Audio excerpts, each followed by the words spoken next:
ప్రజలందరికీ కూడా పోలీసు వారికి హెచ్చరిక. ఈ రాబోయే 2-3 రోజులు కూడా తుఫాను ప్రభావం తీవ్రంగా ఉంటుందని అధికారులు తెలియజేస్తున్నారు. దానికి అనుగుణంగానే ప్రజలందరూ కూడా తమ ప్రయాణాన్ని జాగ్రత్తగా మలుచుకోవాలని కోరుకుంటున్నాను. అదేవిధంగా ఈ పాడుబడిన ఇళ్లలో నివసించేవారు చాలా జాగ్రత్తలు తీసుకోవాలి.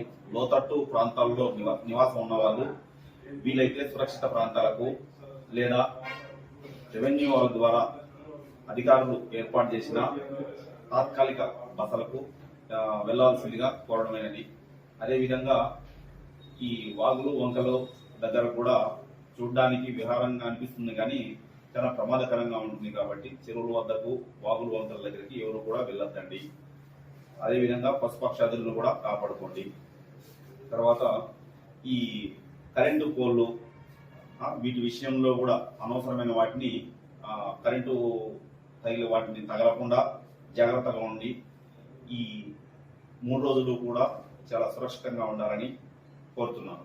అలాగే ప్రయాణాలు అతి ముఖ్యమైనవైతేనే ప్రయాణం చేయండి, లేదా ప్రయాణాలు సాధ్యమైనంత వరకు మానుకోండి.